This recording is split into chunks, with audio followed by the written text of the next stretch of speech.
तो ये मेरे प्यारे दोस्तों, मैं माँ बीड़ा वाली इंस्टीट्यूट में आपका बहुत बहुत स्वागत करता हूँ। तो आज हम लोग पढ़ने वाले हैं दोस्तों दृष्टि पब्लिकेशन बुक का, यानी कि गति के बारे में, यानी कि मुख्य रूप से जो गति है वो कितनी प्रकार की होती है और कौन कौन सी है। तो आइए दोस्तों पढ़ते हैं।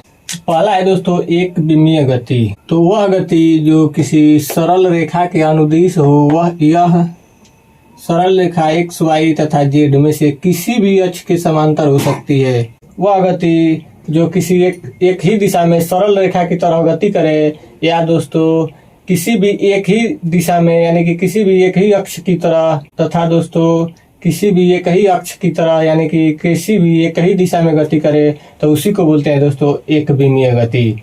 इसका उदाहरण है दोस्तों कि सीधी पटरियों पर दौड़ती रेलगाड़ी तथा ऊपर की ओर उछाली गई गेंद। यानी कि दोस्तों जब रेलगाड़ी दौड़ती है तो एक ही दिशा में दौड़ती है दोस्तों, और वो भी सरल रेखा के अनुदिश, तो इसी को बोलते हैं दोस्तों एक विमीय गति। तथा दोस्तों ऊपर की ओर अगर हम लोग गेंद उछालते हैं ऐसे, तो एक ही दिशा में ऊपर की तरफ जाती है दोस्तों, और एक सरल रेखा की तरह यानी कि एक सीध में जाती है, तो उसी को बोलते हैं दोस्तों एक विमीय गति। या दोस्तों एक समतल पर चढ़ता व्यक्ति, यानी कि दोस्तों जो समान तल वाला कोई भी खंभा हो या कोई भी लकड़ी हो और उस पर दोस्तों कोई व्यक्ति चढ़ता हो, तो दोस्तों वह एक ही दिशा में चढ़ रहा है और जिस पर चढ़ रहा है वो समतल है, यानी कि बराबर है, यानी कि सरल रेखा की तरह है, तो उसी को बोलते हैं दोस्तों एक विमीय गति।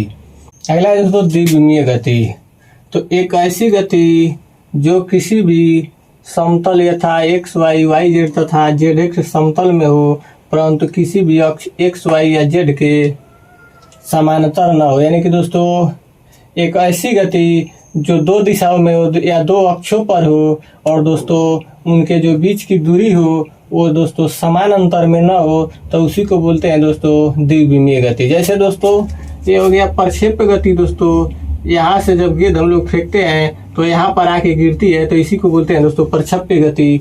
यानी कि दोस्तों जब यहाँ तक गेंद आकर के गिरी है तो इसके बीच का जो अंतर है दोस्तों ये समान नहीं है बल्कि असमान है, तो इसी गति को बोलते हैं दोस्तों द्विविमीय गति। और दोस्तों ये है अक्ष ए और ये हो गया दोस्तों अक्ष बी, यानी कि दोस्तों जो दो दिशाओं में या दो अक्षों पर गति करता हो उसी को बोलते हैं दोस्तों द्विविमीय गति।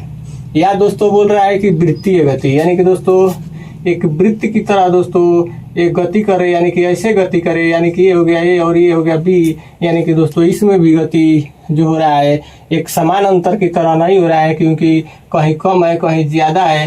यानी कि दोस्तों वृत्तीय गति में भी समान अंतर नहीं रह गया है, कहीं कम कहीं ज्यादा हो गया है। और दोस्तों ये जो गति हो रही है दो दिशाओं में हो रही है, यहाँ पर हो गया दोस्तों ए और बीच में आकर हो गया दोस्तों बी, यानी कि दो अक्षों पर हो रही है, तो इस गति को भी बोलते हैं द्विविमीय गति। अगला है दोस्तों त्रिविमीय गति।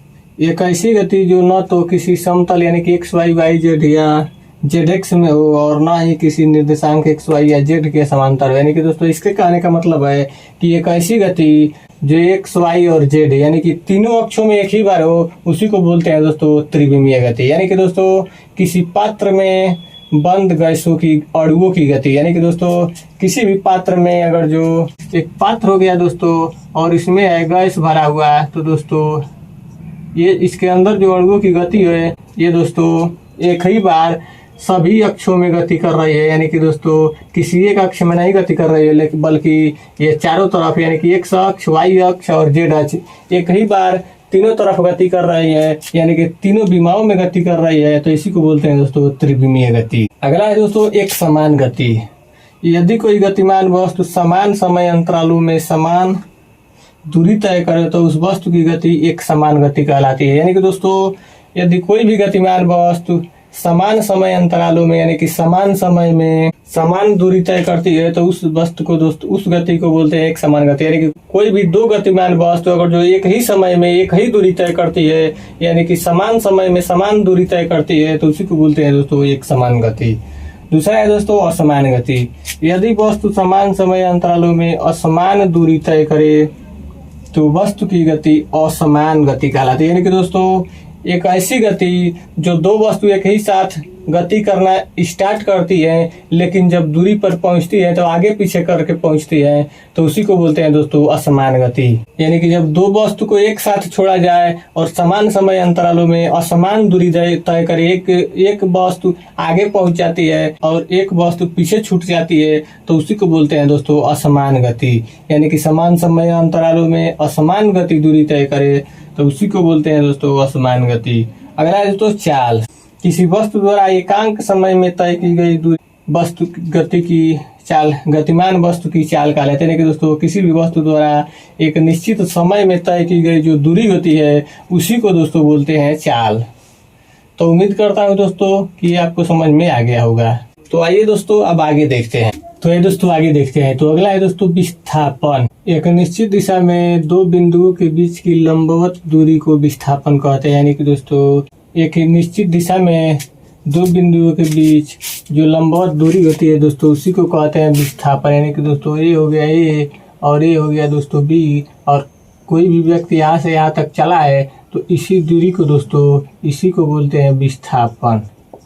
यानी कि दूरी को जो ए से बी तक दो चली गई है और बीच में जितनी दूरी हुई है दोस्तों, तो उसी को बोलते हैं विस्थापन। इसका मात्रक होता है दोस्तों मीटर। यानी कि विस्थापन का मात्रक मीटर होता है तथा यह एक सदिश राशि है। यानी कि दोस्तों सदिश राशि का मतलब होता है जिसमें दिशा और परिणाम, परिणाम का मतलब होता है दोस्तों नतीजा या रिजल्ट। यानी कि जिसमें दिशा और परिणाम दोनों की आवश्यकता होती है, उसी को बोलते हैं दोस्तों सदिश राशि। अगला है दोस्तों वेग। एकांक समय में हुए विस्थापन को गतिमान वस्तु का वेग कहते हैं। यानी कि दोस्तों एकांक समय में अगर जो हुए विस्थापन को गतिमान वस्तु का वेग कहते हैं। यानी कि दोस्तों जो विस्थापन का समय के साथ परिवर्तन होता है, उसी को बोलते हैं दोस्तों वेग। यानी कि दोस्तों जो ए से बी तक कोई भी दूरी चली गई है और इस यहाँ से यहाँ तक की दूरी को बोलते हैं दोस्तों विस्थापन। और दोस्तों जब यहाँ से यहाँ तक चला गया है दोस्तों, तो कभी तेज चला गया है, कभी धीमे चला गया होगा, तो कभी तेज कभी धीमे, तो उसी गति को तो उसी को बोल रहा है दोस्तों कि जो समान समय अंतराल में जो दोस्तों ये विस्थापन में परिवर्तन हुआ है, यानी कि कभी तेज कभी धीमे हुआ है, तो उसी को बोलते हैं दोस्तों वेग। अगला है दोस्तों एक समान वेग। यदि किसी वस्तु का विस्थापन समान समय अंतरालों में समान हो तो वस्तु का वेग एक समान वेग कहलाता है। यानी कि दोस्तों यदि किसी वस्तु का विस्थापन समान समय अंतरालों में समान हो तो वस्तु का वेग एक समान कहलाता है। यानी कि दोस्तों जो यहाँ से यहाँ तक दूरी चली गई है और अगर जो दोस्तों एक समान चाल से चली गई हो, यानी कि जितना समय यहाँ से यहाँ तक चलने में लगा है वहाँ उतना ही समय दोस्तों आगे भी लगा है, यानी कि बराबर चाल से और समान समय का ध्यान रखते हुए चला गया है, तो उसी को बोलते हैं दोस्तों एक समान वेग। दूसरा है दोस्तों परिवर्ती वेग। यदि किसी वस्तु का विस्थापन समान समय अंतरालों में असमान यानी कि भिन्न भिन्न हो तो वस्तु का वेग परिवर्ती वेग कहलाता है। यानी कि दोस्तों जो यहाँ से यहाँ तक चली गई है दूरी और यहाँ से यहाँ तक जो बोलते हैं दोस्तों इसको विस्थापन, यानी कि दोस्तों यहाँ से दो यहाँ तक चली गई है, यानी कि समान ही समय में असमान चाल से चली गई है, यानी कि कभी तेज कभी धीमे, तो उसी भिन्न भिन्न चाल से चली गई हो, तो उसी विस्थापन को दोस्तों बोलते हैं वेग, यानी कि परिवर्ती वेग। अगला है दोस्तों औसत वेग।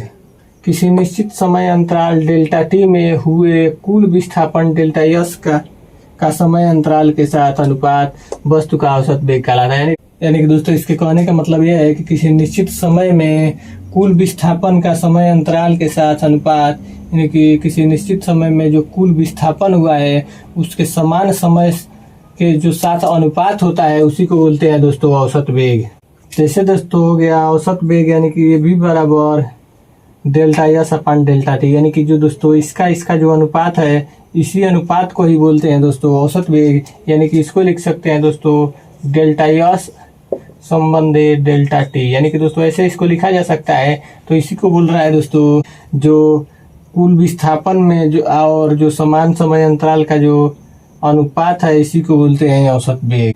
तो उम्मीद करता हूँ दोस्तों कि आपको ये समझ में आ गया होगा। तो दोस्तों आज बस इतना ही, फिर मिलते हैं अगले दिन ऐसे ही बेसिक क्लास के साथ। धन्यवाद।